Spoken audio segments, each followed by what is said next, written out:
I would love to engage, to further engage with Minister Lavrov. If You're like Churchill, a war minister.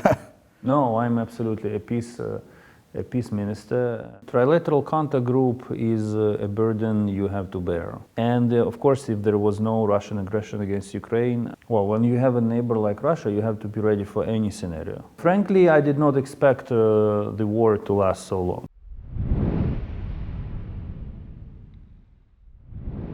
Honorable Foreign Minister, thank you for joining me on TRT. So you are originally from Sumy, and it's well known that Russian is widely spoken in eastern Ukraine. What do you think of the usage of Russian language in Ukraine? Do you advocate for the restriction? You're absolutely right. Not only I was born in eastern Ukraine, I actually spent my entire summer vacations during school years in that part of Ukraine with my grandparents. So I lived in a mixed environment. It's an exaggeration to say that eastern Ukraine is Russian spoken. It depends on the city where you are. For example, in the city of Sumy, yes, Russian language is spoken, but if you move to the next village, people will be speaking Ukrainian. So I would not state that eastern Ukraine is Russian speaking by definition. It really depends on specific location. When the state language in Ukraine is Ukrainian, this is stated by the constitution. All other languages can be practiced and used within the framework of our legislation and our international obligations. So there is no need to discuss restrictions or creating opportunities. So by no means you advocate any restrictions. So it's totally okay. Restrictions in terms of using Russian language. What kind of restrictions are you talking about? The language is not spoken in government offices. The language is not spoken in the schools and universities. This kind of restrictions. Well, first, there are no such restrictions because the government of Ukraine is the government of Ukraine. And we use Ukrainian language because it's a state language of Ukraine.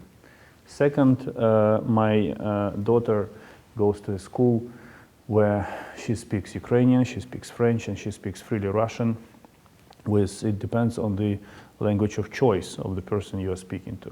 But when you receive state services, state language should be used. When you receive education is provided in accordance to the law. When a certain amount of subject is taught in Ukrainian and another amount is taught in Russian or in other languages of minorities living in Ukraine. So I would like to ask you to be really careful with these formulations because even the questions about restrictions may disinform your viewers. Right. Ivan Kuleba is your father and he's a diplomat. So was it your choice to become a diplomat, or it was something that forced you, to continue the dynasty? Well, of course, he made an influence because I was growing in a diplomatic family. I saw what diplomacy is about from the very beginning, and I got addicted to diplomacy. This is true. But no, he never influenced my choice of profession. In fact, at the last year of the university, I was thinking of choosing a different path and becoming a lawyer. I was tempted to share a company of expensive offices, cars, and fancy restaurants, which lawyers usually meet. But then in the end, I decided to join the family of the Ukrainian diplomacy because this is something that I was really willing to do since my childhood. But you still have a master's degree, I suppose, in international law. Yes, I have PhD in international law. I love science, so I did spend a couple of years researching and writing my thesis. You headed the Fund for Cultural Diplomacy in 2013. And in 2014, former Minister Klimkin called you to the office, to the Ministry of Foreign Affairs. How was it to work in Ukraine in that fragile situation, in the East especially? Well, after leaving foreign service in 2012, I could not imagine I would ever be back. I thought that this is a new chapter of my life and I will leave diplomacy in the past. And of course, if there was no Russian aggression against Ukraine, I would not be back. So you wouldn't to the come office. No, if there would be no Russian aggression? No. The only thing that brought me back to the ministry was the urgent need to help your country, my country, in times of need. We could never imagine a war with Russia, but when it started, I realized that it's time to be instrumental. And I promised to my wife that I will spend only 1 year in the foreign ministry and then I will be back to private sector. So what happened then? You're still in the Well, foreign frankly, ministry. I did not expect the war to last so long. I thought I was mistaken. I believed that it was just a short outbreak and everything would be fixed within a year. Unfortunately, this is not the case, so I stayed in the foreign ministry because the war was rolling over from year to year. You're like Churchill, a war minister? No, I'm absolutely a peace minister, but if I have to fight, I always fight. Right. In March 1st, 2019, you've presented a book that is called The War for Reality: How to Win in the World of Fakes, Truth and Communities, where you discussed your thoughts, you shared your thoughts about information defense, about communication war. What do you think, what would you consider to be the main instruments for any MFAs to apply in an information war? Well, since 2010, I got involved in reputation management and issues related to communications. And of course, then the experience of 2014 and 16, from 2014 till 2016, where Ukraine was the first country that found itself under the attack of Russian disinformation machine. It gave me a lot of information to reflect on and a lot of experience, of course, in that field. So that book is the result of these years of practicing in the field. And the answer to the question is simple. It's foreign ministries, like any other government agencies, they should build trust between them and their audiences, so those who consume. In our case, it's citizens, first of all, because we have to explain what we're doing to our own society. Then we have another target audience, which is our foreign partners, and you have to build trust between all of them. And second is to, of course, provide them with adequate information and entertainment, because we live in times of entertainment. So you have to learn how to entertain people. Yes, how to entertain people in the right way, to give them information in the right, to provide them with information in the right way. Do you employ anyone from West, from say UK or US, professionals of journalism, professionals of media wars? Do you employ them in Ukrainian MFA? Well, I wish I had resources to do so, but in 2014, when we basically had to start building this capacity from scratch, but this was not the case. We had zero budget, so we did not employ anyone. But we built our own capacity, and we have professionals inside of the system. The only support we are getting is the advisor that was seconded to the foreign ministry by the government of the United Kingdom. He's advising, but he's not taking part in daily operations of the ministry. Right. 2014 was, in fact, a great challenge to Ukraine. And now that we see that there is no good without pain, what are the developments in the framework of trilateral contact group? Well, trilateral contact group is a burden you have to bear, until it brings us to the So you claim it doesn't really work, or No, it's a heavy duty. I mean, it's never. I say that what I mean is that it's never easy to work in the trilateral contact group. It's a daily challenge. It's not an easy, you know, an enjoyable promenade, and there are many backslides. Every step forward takes a lot of pain. It's a very challenging structure. But the main achievement, the main recent achievement of TCG is, of course, the adoption of conditions for comprehensive ceasefire. Ceasefire had lasted for 6 weeks in a row, when we had neither killed, not a single soldier who had been killed or wounded in action. And in principle, ceasefire still holds.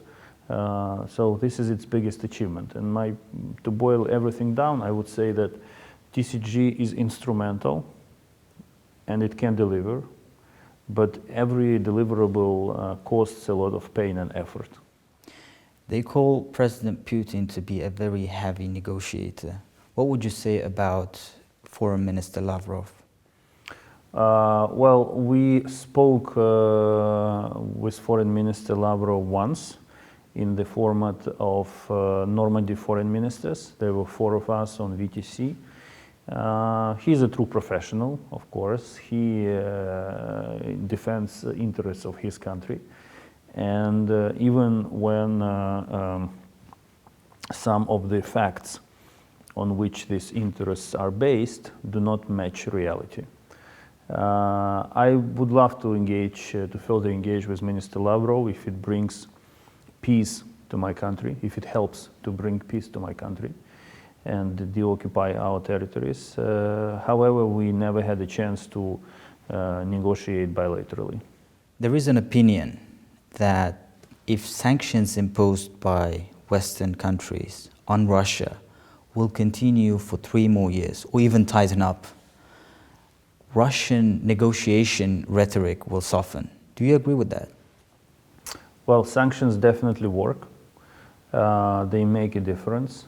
I wouldn't do such calculations as how many years do we need to soften Russian rhetoric, because the Russian model of foreign policy is based on the idea that it doesn't matter how dire situation is domestically, you have to be strong and assertive in foreign policy. That's their logic. That's their logic. Yeah, that's the tradition, I would even say. We all remember Soviet times. You know, there were lines of people trying to buy milk. But at some point, Soviet Union started to crack, isn't it? Well, I do not want to dwell about the prospects of the Russian Federation. It's their choice. They make their choices. They build their policies domestically and abroad. What I have to stand for are the interests of my country. And it is in the interests of Ukraine and also of Europe to have sanctions in place until Russia implements its obligations under Minsk agreements. In case if political process will totally collapse, is Ukraine ready to a military scenario? Well, when you have a neighbor like Russia, you have to be ready for any scenario. You know, it was not us who attacked Russia, it was Russia who attacked Ukraine. But diplomatic solution remains an absolute top priority for Ukraine. And we are looking for ways to make sure that we find that solution within this framework.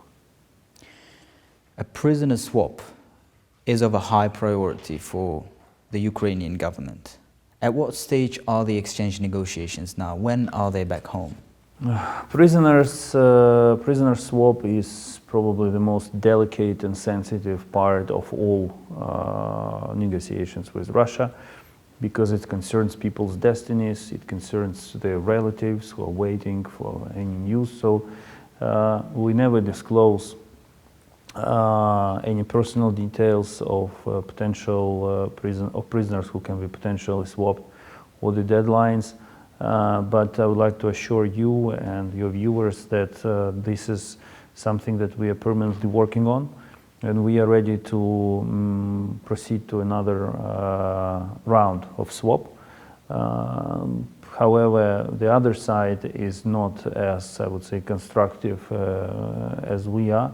So there are many new issues which are pending solution before it can happen. But we are absolutely focused on making sure that the formula all for all will be implemented. All for all. All for all exchange, the exchange of prisoners, all on all for all formula. That means without disclosing any individuals, that means Crimean Tatars are there as well. Well, Crimean Tatars are definitely in the focus, but you have to differentiate the swaps which are taking place as part of the Minsk process. This only applies to certain regions of Donetsk and Lugansk region, oblasts. And Crimean Tatars is a different track. There is no one to swap. When you speak about Crimean Tatars, we only demand the release of those people. This is the most difficult part because, of course, Russia considers its Crimea as its jurisdiction. We and the international community and Turkey in particular stand that Crimea is an illegally occupied territory. So these legal issues further complicate the position of Russia on this. But in principle, we stand for the release of all illegally detained persons. Ukraine has been maintaining active partnership with Turkey, from joint production of combat drones to the future plans of production Antonov aircraft.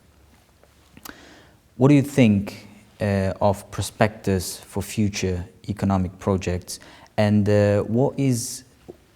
where does it stand in the Ukrainian agenda? How important it is for Ukraine?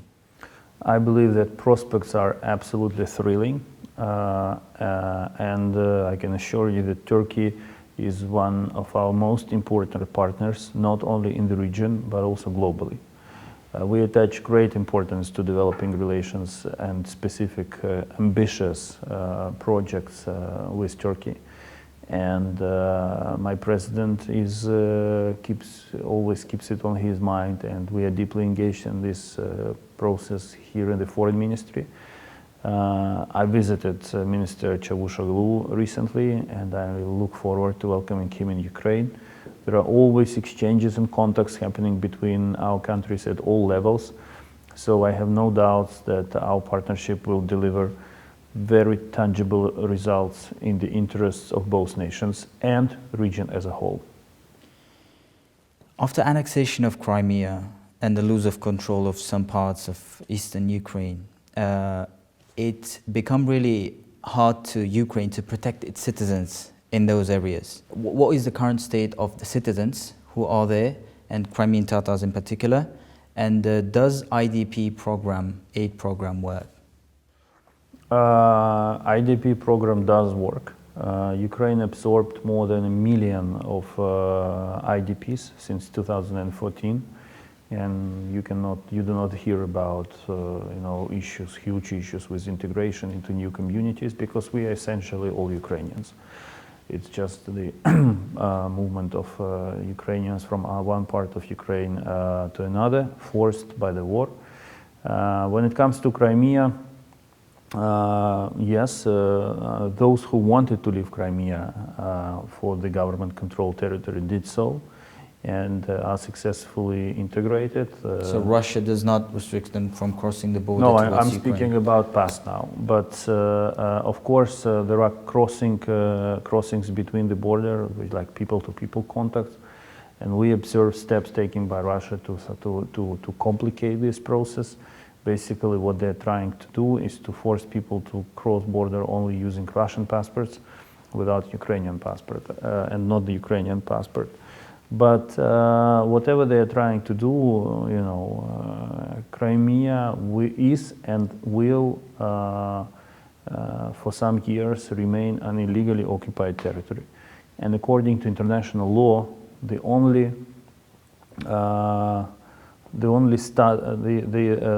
Russian Federation, as occupying power, bears all responsibility for what is happening in the peninsula. which means that every their act that contradicts their obligations as an occupying power will bring them to responsibility. They will have to carry responsibility for that, including all kinds of restrictions they're imposing. Many believe that over-restriction during pandemic is nothing but populism. Where do you stand on that? And what are the actions that are planned for Ukraine? Will the borders open in Ukraine?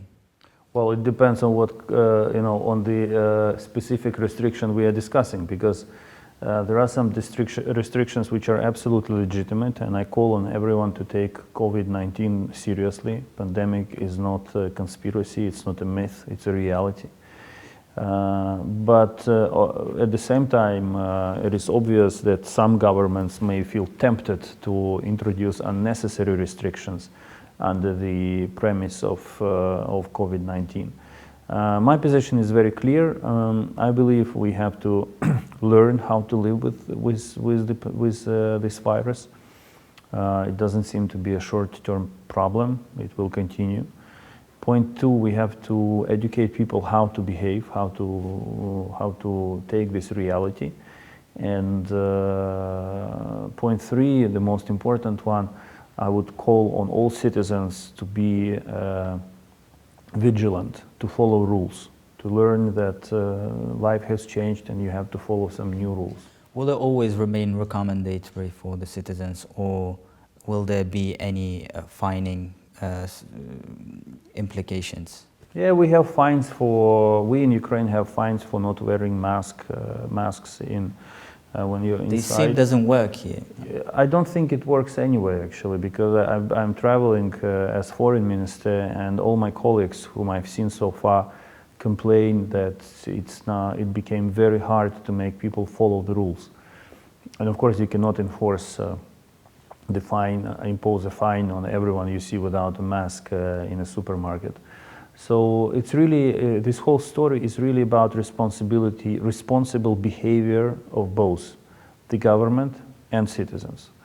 And when it comes to travel restrictions, I personally believe that they can only be imposed in emergency situations when something real bad is happening.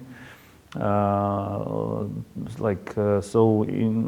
would encourage governments to be very reasonable and balanced when it comes to travel restrictions, because people have to live their lives, whether it's COVID or not. Right. It was well known that Eastern Mediterranean has a massive oil and natural gas reserves, and Turkey has the longest coastline to Eastern Mediterranean. And from the very beginning, Turkey was calling for the dialogue and peaceful agreement and negotiations. But what we've seen was more aggressive rhetoric from some countries. But recently, French President Macron tweeted in Turkish calling for dialogue. So what do you think is the only right way? Is it a dialogue that is the only right way to do? Well, I'm a diplomat, and my answer here is obvious. Of course, you have to negotiate. But it is absolutely clear to me that the outcome of talks or dialogue, this word is also applicable here, the outcome should accommodate interests and concerns of all sides involved. And Turkey has full rights to protect its national interests when it comes to economic zone. But in a broader sense, of course, we all have to understand where this process brings us to, 1-2 steps ahead, because this is not a decision that you can take and nothing will happen tomorrow. Every decision has implications, and for us, the security of Eastern Mediterranean is essential, because our only access to Mediterranean Sea is through Eastern Mediterranean, through Bosphorus. So we follow closely this situation, and we hope that Turkey and other countries involved will find a balanced solution that will accommodate interests. Ukraine joined EU position on Belarus. It supports sanctions. European countries started to open their borders to the opponents of Lukashenko. What are the steps of Ukraine, what Ukraine is to implement if the conflict continues to escalate? Well, we do support the people of Belarus. We did not have to open borders with them because they were opened from the very beginning. And we have a visa-free regime with Belarus. Any citizen of Belarus can enter Ukraine and stay here up to 90 days, which is 3 months, pretty enough to decide on your future. We help those, we are open to help. Recently Hasids, Jews were stuck in the border. How would you comment that? It was a different thing. First Hasids were foreigners who entered Belarus in order to further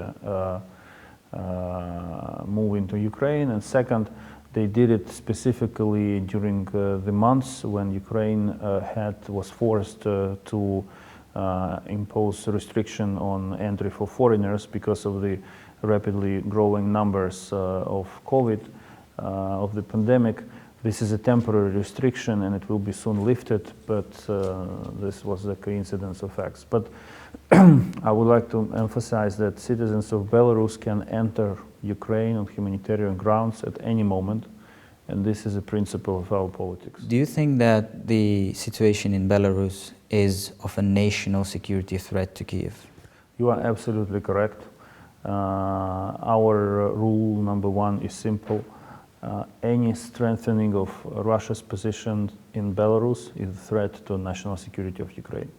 Belarus is a friendly country to Ukraine, but if Russia gains more control of that country, our risks are increasing.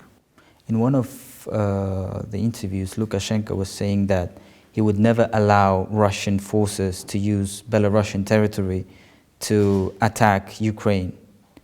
Where does he stand now? Do you communicate with the Belarusian Foreign Ministry on these issues? Of course, but our concern is that since President Lukashenko decided to seek assistance from Russia and from Russia only,